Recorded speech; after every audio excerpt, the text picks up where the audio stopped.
नमस्कार मित्रों, स्वागत है आपका अध्ययन गैलेक्सी की यूट्यूब चैनल पर। मैं हरिओम शुक्ला आप सभी का स्वागत नंदन अभिनंदन करता हूं। हम सभी लोग आज अपने चैनल पर संधि प्रकरण के भाग 3 के विषय में जानकारी प्राप्त करेंगे। उससे पूर्व मैं बताता चलूं, मेरे द्वारा आपको हिंदी विषय में वर्णमाला का परिचय तथा शब्दों का वर्गीकरण तथा पूर्व में संधि के विषय में जानकारी दी गई है।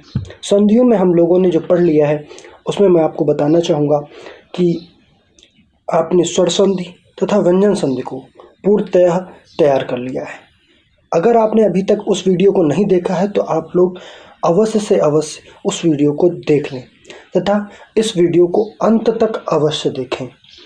आप लोग एक चीज़ और विनती करना चाहूँगा कि इस वीडियो को शुरू होने से पहले अपने हाथ में पेन कॉपी अवश्य ले लें, क्योंकि अगर आपने इस वीडियो को पढ़ लिया तो मैं वादा करता हूँ आपसे कि यहाँ इसके बाहर से कहीं से भी आपको विसर्ग संधि पढ़ने की आवश्यकता नहीं पड़ेगी। बस एक काम करना होगा आपको, जो मेरे द्वारा बताई गई टेक्निक्स हैं उस पर आपको काम करना होगा तथा आपको पेन कागज लेकर के जो चीज़ें या जो छोटी छोटी चीज़ें मैं आपको बताऊंगा उनको आपको नोट करते हुए चलना है। आइए हम सभी आज के जो क्लास है उसकी चर्चा करते हैं और उस पर आगे बढ़ते हैं। और आइए ज़्यादा बातों को न बढ़ाते हुए अपने टॉपिक पर चर्चा करते हैं।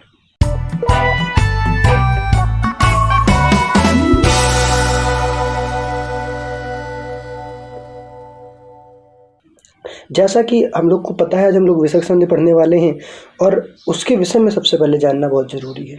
तो जानते हैं कि क्या होती है आखिर विसर्ग संधि। तो विसर्ग संधि के विषय में परिभाषा दी गई है कि विसर्ग के साथ स्वर या व्यंजन को मिलाने पर जो विकार उत्पन्न होता है उसे विसर्ग संधि कहते हैं। जैसा कि आपको पता है, हमने आपको व्यंजन संधि के वीडियो में पहले से बता रखा है कि आदि और अंत दो चीज़ें होती हैं आपके साथ में। वहाँ से आपको क्या होता है कि आपको दोनों चीज़ें क्लियर रहती हैं कि आपको कैसे करना है। अब उसके विषय में चर्चा करेंगे कि हमारा आदि शब्द और अंत शब्द क्या होगा और वहाँ से हम कैसे पहचानेंगे। अब जो प्रथम शब्द होता है जहाँ पर विसर्ग लिखा हुआ है, ये हमारे आदि शब्द होते हैं और इनके अंत में प्रयोग होने वाले हमारे आदि वर्ण होते हैं। अब इसका हमें अंत वर्ण लेना है और जो हमारा अंत जिसको कहते हैं अंतिम जो शब्द होता है उसका हमें आदि वर्ण। अब अंत और आदि, अंत में होता है बाद और आदि वर्ण में होता है जिसका हम प्रारंभ करते हैं। तो हमने परिभाषा में क्या सीखा कि विसर्ग के साथ स्वर या व्यंजन को मिलाने पर जो विकार उत्पन्न होता है उसे विसर्ग संधि कहते हैं। अब देखिए, विसर्ग के पश्चात व्यंजन आए या स्वर आए तो ये व्यंजन संधि में, क्षमा चाहेंगे, विसर्ग संधि में, यहाँ पे गलत टाइप हो गया है, विसर्ग संधि में जो है आपका परिवर्तन हो जाता है। आइए हम बात करते हैं आगे।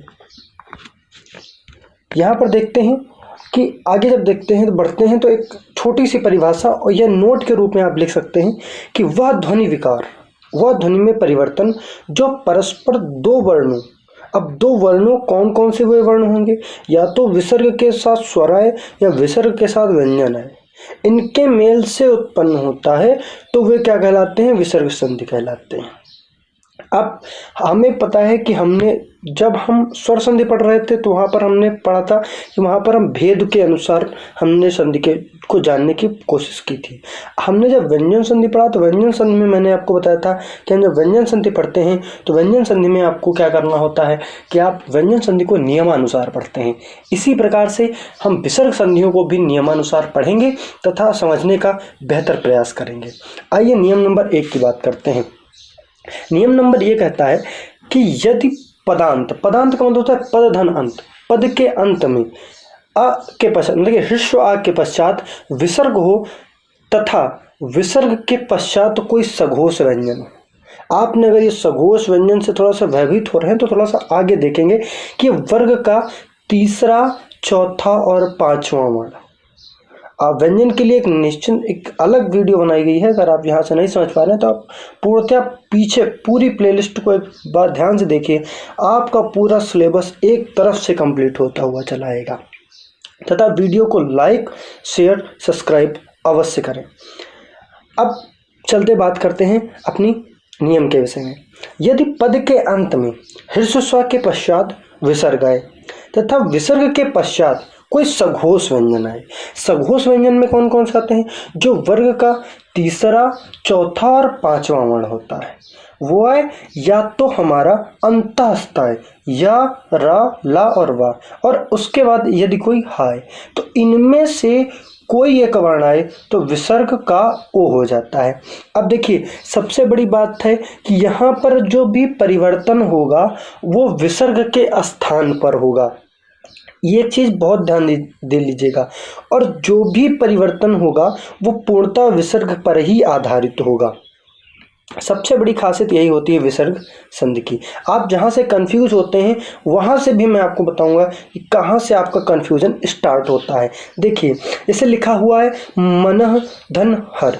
अब मनः धन हर में हमने बात की थी, जब हमने ट्रिक के विषय में बात की थी तो ट्रिक में हमें पता चला था कि आ मतलब कि जो ह्रस्व है, अब ह्रस्व के आ के जो पश्चात विसर्ग के आप साइन देख रहे हैं, विसर्ग का चिन्ह देख रहे हैं, उसके पश्चात क्या बनता है कि आह आता है। अब देखिए ये आ के बाद विसर्ग और उसके बाद ये दिया है तो क्या हो जाता है? ओ हो जाता है। अब देखिए कैसे आ रहा है। अब जब मनः धन हर में आप देख रहे हैं तो हा आपका आ रहा है। अब दो चीज़ें आप गौर करिएगा, दो चीज़ें क्या क्या गौर करने वाली हैं। ये एक ये कि मनः में ना के बाद विसर्ग लगा है, और विसर्ग जब लगा है तो विसर्ग के पहले ना में देखिए आपको ह्रस्व आ सन्निहित मिलेगा, मतलब कि मिला हुआ मिलेगा। अब उसके बाद जो द्वितीय शब्द है, अब द्वितीय शब्द का जो प्रथम शब्द है या आदि शब्द, आदि वर्ण है, उस आदि वर्ण में आपको हा मिलेगा। अब हम देखते हैं कि हमने जब नियम पढ़ा था तो हमने कहा था कि जब भी कोई जो प्रथम शब्द है, प्रथम शब्द का अंतिम वर्ण क्या होना चाहिए, वहां पर आपका आ होना चाहिए, मतलब ह्रस्व आ होना चाहिए, और आपका विसर्ग होना चाहिए। और द्वितीय शब्द मतलब कि जो अंतिम शब्द है, अंतिम शब्द का जो प्रथम शब्द है वहां पर आपका या तो कोई सघोष वर्ण होना चाहिए, या तो वहां पर अंतस्थ व्यंजन होना चाहिए, या तो हा होना चाहिए। अब देखिए यहाँ पर हा आया हुआ है, अब हमारी सारी कंडीशंस फुलफिल हो रही हैं। अब उसके बाद हमारा जो अह है, जो हमारा विसर्ग है, वो किस में परिवर्तित हो जाएगा? ओ में परिवर्तित हो जाएगा और हमारा मनोहर बन जाएगा। अब देखते हैं अगले एग्जाम्पल में, एक बार चेक कर लेते हैं कि सर यहाँ पर तो हा आया, मैं कैसे मानूं कि सघोष में जो आप बता रहे हैं कि तृतीय, चतुर्थ तथा पंचम वर्ण आएगा प्रत्येक वर्ग का, उसकी भी बात कर लेते हैं। अधा धन गति। अब अगला एग्जाम्पल है अधा धन गति। देखिए अधा धन गति में जो गा आप देख रहे हैं, सबसे पहले आप जो बीच में धन का जो चिन्ह लगा हुआ है उसके आगे और पीछे दोनों चीजें देखिए, उसके पूर्व में भी देखिए और उसके बाद में भी देखिए कि उसके पूर्व में आपको विसर्ग दिख रहा है और विसर्ग से भी पूर्व में आपको ह्रस्व आ से जो सन्निहित है जिसको मिला हुआ धा दिख रहा है, धा व्यंजन दिख रहा है। उसके बाद अगर हम धन के पश्चात की बात करें तो वहां पर गा दिख रहा है, और गा हमारा क्या है? गा अगर बात करें तो का वर्ग का तृतीय वर्ण है, का, खा और गा। वहां पर जाने से क्या हो जाता है कि आपका ये पूरा जो नियम है इसमें पूरा हमारा ये जो शब्द है ये मिल जाता है, और हम क्या लगा देते हैं? प्रथम नियम के अनुसार इसका संधि विच्छेद कर देते हैं, और यहाँ पर अह जो है किसमें परिवर्तित हो जाता है? वो ओ में परिवर्तित हो जाता है, और ये क्या बन जाता है? अधोगति बन जाता है। आइए हम आगे चर्चा करते हैं। आगे हमने कुछ प्रैक्टिस के लिए आपके लिए रखा हुआ है, जैसे शिरा धन धार्य। अब शिरा धन धार्य में आप देख लेते हैं कि कैसे हम उसको जो है संधि विच्छेद करते हैं। अब देखिए यहाँ पर आप जब शब्द का निर्माण करेंगे तो देख लीजिए शिरा धन जो लिखा हुआ है, शिरा धन धार्य। अब शिरा धन धार्य में बहुत ही कोई ज़्यादा यहाँ पर मुश्किल बात नहीं है, आप आराम से कर लेंगे।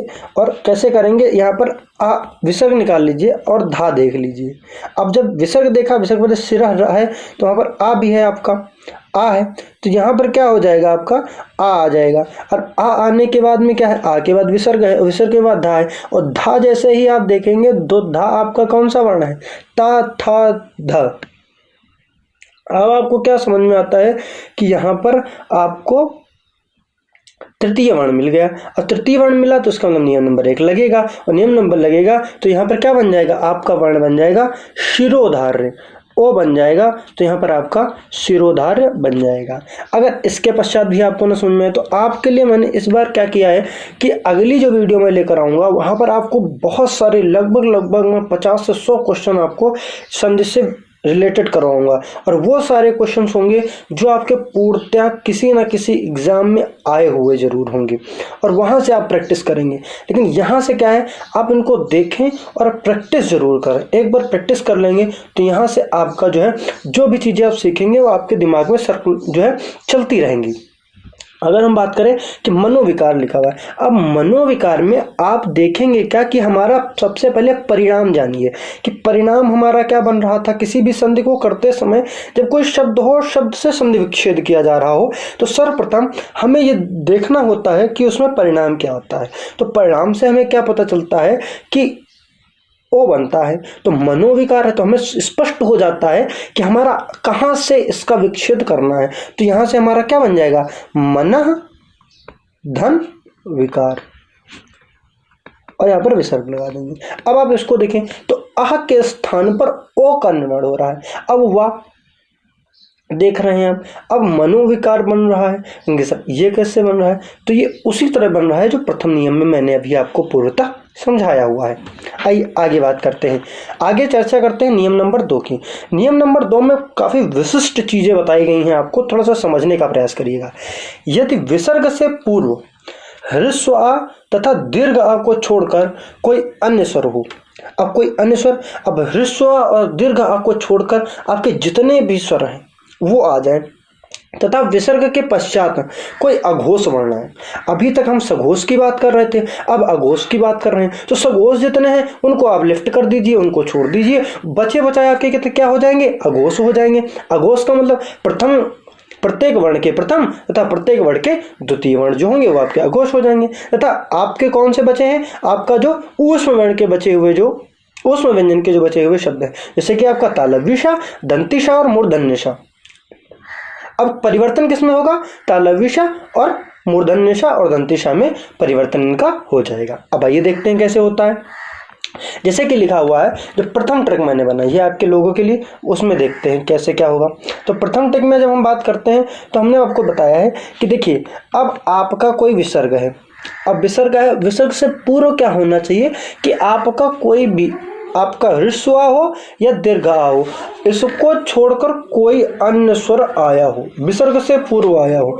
ठीक है, अब हम बात करें अगर उसके पश्चात अगर हम बात करें तो उस विसर्ग के पश्चात हमारा चा और छा आया हो। अब चा और छा क्या है हमारे, ये हमारे दोनों ही अघोष वर्ण हैं। अब परिवर्तित किस में हो रहा है, शा, मतलब कि तालव्य शा में परिवर्तन हो रहा है। इसी प्रकार से अगर हम बात करें तो आपका विसर्ग के पूर्व ह्रस्व या दीर्घ आ आए के अलावा कोई भिन्न वर्ण, भिन्न जो स्वर आए, उसके बाद आपका जो द्वितीय शब्द हो उसका जो आदि वर्ण हो वहाँ पर का मिले आपको, या खा मिले, या टा मिले, या ठा मिले, या पा मिले, या फा मिले, यहाँ पर मिले कोई, तो आपका कौन सा वर्ण आ जाता है, मूर्धन्य शा आपका निर्माण हो जाता है। अगर नेक्स्ट हम बात करते हैं तो नेक्स्ट की तीसरा ट्रिक है आपके लिए। अगर फिर वही नियम आपका लगेगा कि अगर आपका ह्रस्व तथा दीर्घ आ को छोड़कर कोई भी अन्य आपका जो है स्वर आए और तथा उसके बाद विसर्ग आए और उसके बाद आपका द्वितीय शब्द के आदि वर्ण में या ता आए या था आए, तो आपका दंती शा में परिवर्तन हो जाता है। कैसे होता है आइए हम देखते हैं। कैसे देखते हैं कि जैसे लिखा हुआ निह धन चिंत। अब निह धन चिंत में हमने देखा था कि निह में नी हटा लेते हैं। अब नी में आप देख रहे हैं कि हमने बात की थी कि ह्रस्व और दीर्घा को छोड़कर कोई स्वर है, तो ना में कौन सी मात्रा लगी हुई है, आपकी ह्रस्व की मात्रा लगी हुई है। तो मतलब कि फर्स्ट फर्स्ट कंडीशन थी वो हम अप्लाई कर रहे हैं। सेकंड कंडीशन क्या होती है, जो द्वितीय शब्द होता है उसका जो आदि वर्ण होता है वो फुलफिल कर रहा हो, तो फुलफिल कर रहा है वो कैसे कर रहा है कि यहाँ पर चा वर्ण लगा हुआ है। क्या लगा हुआ है, चा वर्ण लगा हुआ है। अब परिवर्तन क्या होगा, परिवर्तन होगा आपका विसर्ग में। विसर्ग में आपका चा हो या छा हो तो वहां पर आपका किस वर्ण में, आपके तालव्य शा में आपका परिवर्तन हो जाता है तो यहाँ पर शब्द क्या बन जाएगा, निश्चिंत शब्द का निर्माण हो जाएगा। आगे हम बात करते हैं निधन तारण। अब निधन तारण की जब हम बात करते हैं तो निधन तारण में आप फिर से उन कंडीशंस को फुलफिल करिए कि जैसे हम देखते हैं कोई शब्द है, कोई जो प्रथम शब्द है जैसे निह लिखा हुआ है, तो निह में हमारा जो न है, न में आपका हृस्व और दीर्घ को छोड़कर कोई स्वर होना चाहिए। तो यहाँ पर आप देख रहे हैं कि हृस्व ही लगी हुई है। उसके बाद आपका जो द्वितीय शब्द है उसका जो आदि वर्ण है, उसका जो आदि वर्ण है वो क्या है, ता है। और आप देखिए, आपने जो नियम है, नियम में क्या पढ़ा था, अगर ता आए या था है तो वहाँ पर कौन सा सा हो जाता है, दंती सा हो जाता है। तो यहाँ पर आपका ये क्या शब्द बन जाएगा, निस्तारण बन जाएगा। आइए तृतीय बात करते हैं। अब तृतीय में क्या है कि हमारा जो उदाहरण है वो लिखा हुआ है चतुर्धन पद। अब चतुर्धन पद में हम देख रहे हैं कि जो प्रथम शब्द है, प्रथम शब्द का जो अंतिम वर्ण है वो क्या है, जो उसमें कौन सी मात्रा लगी हुई है, ओ की मात्रा लगी हुई है। अब आप देख रहे हैं विसर्ग लगा हुआ है। उसके बाद जो सेकंड कंडीशन क्या फिल हो रही है, वहां पर आपका पा लगा हुआ है, मतलब कि पा है। तो अभी आपने जब ऊपर नियम पढ़ा था तो नियम में आपको क्या पता चला था कि जहां पर का हो, ख हो, ट हो, ठ हो, पा हो और फा हो, वहां पर आपका मूर्धन्य षा में परिवर्तन हो जाता है। तो यहाँ पर चतुष्पद आपका बन जाता है। सेम इसी प्रकार से निधन काम को आप जब देखेंगे तो ना में आपकी हृस्व लगी हुई है और आपका जो विसर्ग है, विसर्ग का आप में किस में परिवर्तन हो जाएगा, मूर्धन्य षा में परिवर्तन हो जाएगा। इसी प्रकार आप प्रैक्टिस करेंगे, बहिधन कार में बहिष्कार हो जाएगा। और कैसे हो जाएगा, आप इसको स्वयं से विचार करिए और देखिए कि जो भी मैंने पूर्णतः बताया है आपको, वही सारी चीज़ें इसमें फुलफिल हो रही होंगी। क्या क्या फुलफिल हो रही होंगी, जो प्रथम शब्द है, प्रथम शब्द का जो अंतिम वर्ण है, अंतिम वर्ण आपका क्या होगा, कोई हृस्व या दीर्घ को छोड़कर कोई अन्य आपका जो हृस्व या दीर्घ स्वर होगा, या और आपका जो अंतिम शब्द है, अंतिम शब्द का जो आदि वर्ण है वहां पर या तो आपका कोई अघोष वर्ण होगा, या आपका जो है जितने भी आपके यहाँ पर देखें ये सारे शब्द होंगे, जैसे चा अच्छा ये सारे अघोष वर्ण हैं ये होंगे, वहाँ पर आपका यह नियम प्रतिपादित होगा। आइए हम नियम नंबर 3 की बात करते हैं। नियम नंबर 3 अगर हम देखें तो यहाँ पर कहता है यदि पद के अंत में विसर्ग के पश्चात कौन सा, तालव्य षा, मूर्धन्य षा या दंती सा में से कोई वर्ण आए तो विसर्ग के स्थान पर वही वर्ण आ जाएगा, मतलब कि जो का तो वो वर्ण आ जाएगा। लेकिन ये नहीं कहता है कि वो हट जाएगा। यहाँ पर सबसे बड़ा जो आपको डाउट होता है वो यही होता है। अब होगा क्या, देखिए मान लीजिए कोई ऐसा शब्द है, कोई भी शब्द है, वहाँ पर यहाँ पर कोई ये कंडीशन नहीं है कि आपको हर्ष आए या कोई भी स्वर आए, यहाँ पर ऐसा कोई भी कंडीशन नहीं है। यहाँ पर आपको सिर्फ 2 चीज़ें ध्यान रखनी है।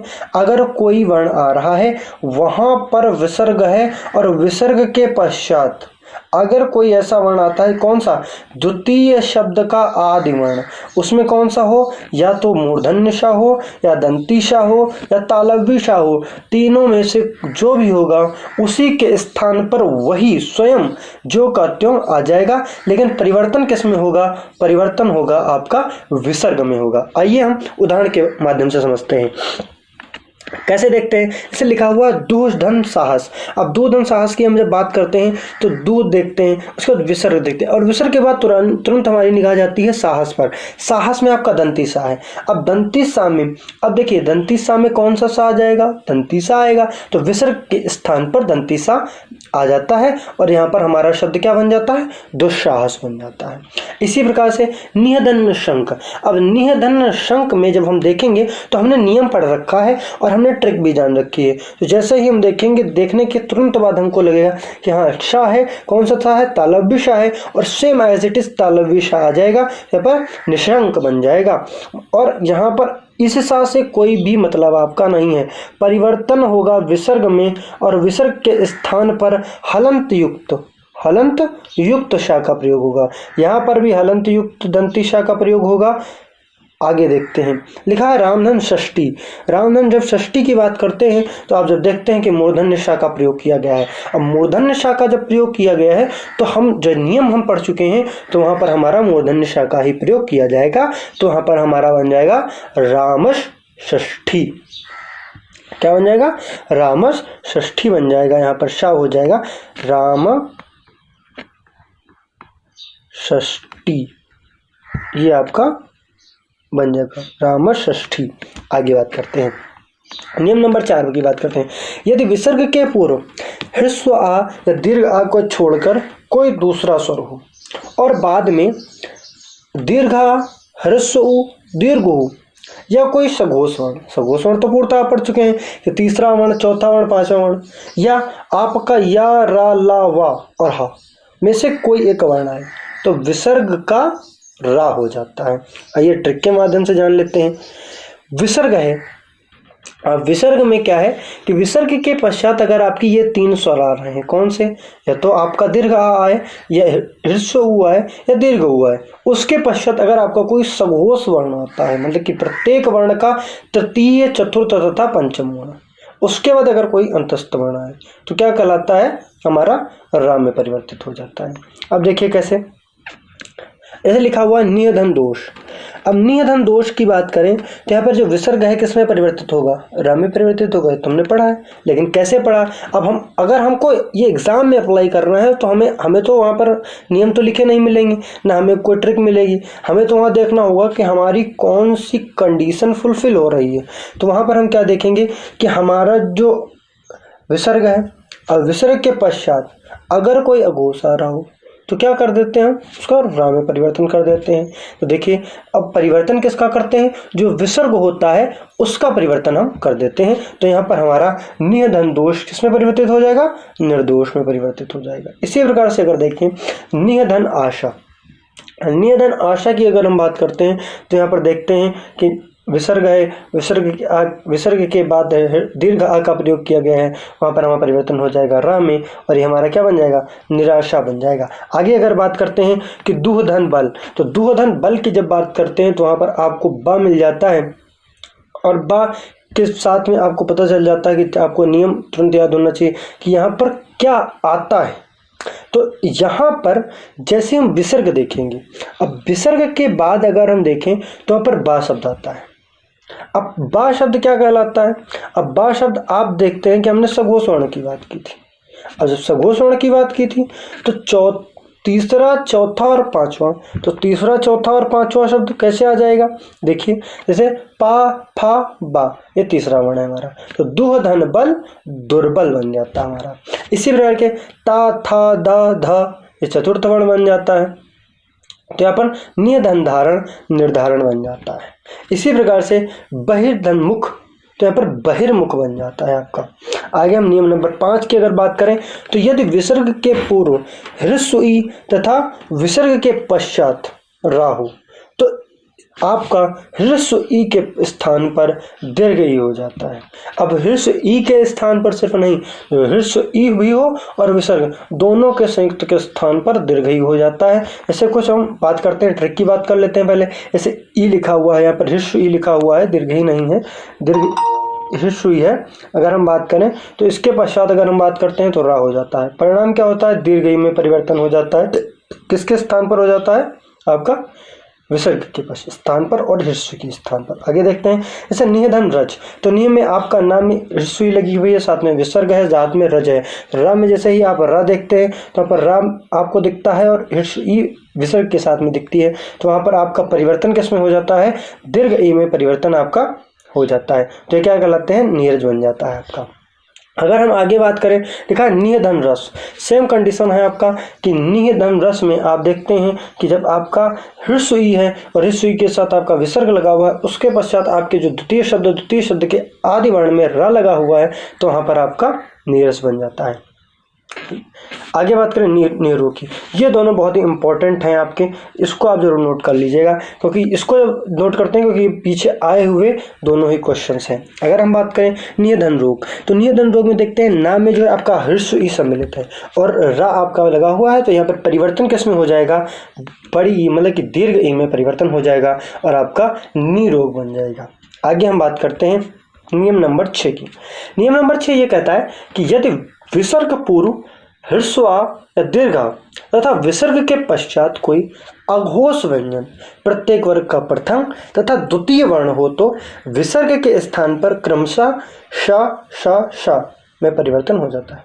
अब आप नहीं समझ पाए होंगे, इसलिए मैं कहता हूँ दंती शा, मूर्धन्य शा और आपका तालव्य शा, दंती, मूर्धन्य और तालव्य शा। आगे अगर हम बात करें ट्रैक 1 में बात करें तो अब देखिए विसर्ग, अब विसर्ग के पूर्व में क्या हो, ह्रस्व आ हो और दीर्घ आ हो। अब विसर्ग के पूर्व आपका ह्रस्व आ हो या दीर्घ आ हो तभी हमारा ये काम चलता है। अब देखिए यहाँ पर क्या होना चाहिए, आपका ह्रस्व आ हो या इसी के साथ में दीर्घ आ हो, तो इसके बाद में आपका विसर्ग आए या चा या छा है तो यहाँ पर किसमें परिवर्तन होता है, शा में होता है।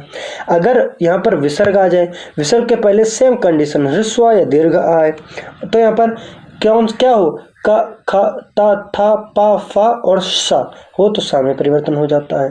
इसी प्रकार से विसर्ग से पहले ह्रस्व आ या दीर्घ आ आए तो विसर्ग के स्थान पर और इसके बाद क्या है, टा और ठा है तो शा में परिवर्तन हो जाता है। आइए देखते हैं कैसे।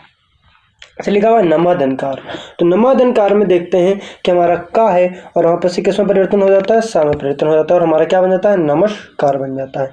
इसी प्रकार से भाधनकर तो बड़ा आ जाता है तो यहाँ पर क्या बन जाता है, भास्कर बन जाता है। कमेंट बॉक्स में कमेंट जरूर करें कि भास्कर का पर्यायवाची, ये भास्कर जो है किसका पर्यायवाची है, या भास्कर के कौन कौन से पर्यायवाची हैं। इसे लिखा हुआ है आदनचर, तो आदनचर में आप देखते हैं कि जो चा है, चा के परिवर्तन में विसर्ग परिवर्तन स्वरूप आपका शा परिवर्तित होता है तो क्या बन जाता है, आश्चर्य बन जाता है। नियम नंबर 7 की बात करें, यदि विसर्ग पूर्व ह्रस्व हो तथा विसर्ग के पश्चात आ से भिन्न कोई स्वर आए तो विसर्ग का लोप हो जाता है। बहुत ही इंपॉर्टेंट और बहुत ही सरल आपका ये नियम है। कैसे, अगर विसर्ग से पूर्व कोई आपका जो आता है वो ह्रस्व आता है और विसर्ग के पश्चात कोई भिन्न स्वर है, भिन्न स्वर का मतलब आपका कोई भी स्वर आ सकता है आपका, तो वहाँ पर क्या होता है कि आपका जो विसर्ग है उसका लोप हो जाता है। कुछ उदाहरण देख लेते हैं, जैसे अतः धन एव, अब अतः धन एव है तो आपका विसर्ग से पहले क्या है, ह्रस्व है और आपका जो विसर्ग के पश्चात क्या है, कोई भिन्न स्वर है, तो यहाँ पर क्या होता है, लोप हो जाता है विसर्ग का इस कंडीशन में और बन क्या जाता है, अतएव बन गया। इसी वजह से देख लेते हैं कि यशाधन इच्छा, तो यशाधन इच्छा में यहाँ पर यश में आ आपको मिलेगा और जो द्वितीय शब्द है उसके आदि वर्ण में ई है, मतलब कि भिन्न स्वर है, तो यहाँ पर लोप हो जाता है और आपका यश इच्छा बन जाता है। आइए नियम नंबर 8 की बात करते हैं। नियम नंबर 8 भी बहुत सरल है और कहता है कि यदि विसर्ग से पूर्व ह्रस्व आए तथा विसर्ग के पश्चात का, ख, पा, फा में से कोई एक वर्ण आए तो विसर्ग का लोप नहीं होता। अभी हमने बात किया कि क्या नियम कह रहा था कि अगर विसर्ग से पूर्व कोई ह्रस्व आए या विसर्ग के बाद कोई आपका भिन्न स्वर आए तो वहाँ लोप हो जाता है। यहाँ पे क्या होता है कि विसर्ग से पूर्व यदि आए और विसर्ग के पश्चात कौन से 4 वर्ण आए, या तो का आए, या तो खा आए, या तो पा आए, या तो फा आए, इनमें में से कोई एक वर्ण आए तो विसर्ग का लोप नहीं होता है। जैसे कि आप ट्रिक में भी देख सकते हैं और हम उदाहरण की बात करेंगे। अधाधन पतन, अब अधाधन पतन में देखते हैं कि अधाधन पतन में विसर्ग है और विसर्ग के पश्चात किस वर्ण का प्रयोग किया गया है, पा का प्रयोग किया है, तो हम यहाँ पर उसका लोप नहीं करेंगे, अधाधन पतन। इसी प्रकार से आप देख सकते हैं प्रातःधन काल, अब प्रातः के बाद विसर्ग लगा है और उससे पहले आ है, ता में आ का प्रयोग है और काल यहाँ पर का प्रयोग किया गया है। इसी प्रकार से आपका अंतःकरण शब्द बन जाएगा। ये दोनों बहुत ही इंपॉर्टेंट है। आगे बात करते हैं, अंतिम नियम की बात करते हैं विसर्ग संधि से लेकर के कि विसर्ग के आगे पीछे आ हो तथा पहला आ और विसर्ग लगाकर प्रथम नियमानुसार ओकार हो जाता है। जब हमने प्रथम नियम पढ़ा था कि अगर विसर्ग के पूर्व आ हो तो क्या हो जाता है, ओ हो जाता है। अब ओ जब हो जाएगा तो इसको हम ओकार कहते हैं। अब या आकार हो जाता है और बाद वाले आ का लोप होकर उसके स्थान पर लुप्ताकार का चिन्ह लग जाता है। आइए समझने का प्रयास करते हैं। जैसे लिखा है प्रथमा धन अध्याय। अब प्रथमा धन अध्याय में देखते हैं कि प्रथमा, अब देखिए प्रथम में जो आपका विसर्ग लगा है, अब विसर्ग से पहले आ है तो यहाँ पर ओ बन जाएगा, तो हमारा शब्द क्या बन जाएगा, प्रथमो अध्याय। अब प्रथमो अध्याय, अब इसके स्थान पर लुप्ताकार का प्रयोग करेंगे और यहाँ पर हमारा क्या संधि बन जाती है, प्रथमो अध्याय बन जाता है। इसी प्रकार से हमारा पंचमो अध्याय, षष्ठो अध्याय, इस प्रकार से हमारे शब्द बनते हैं।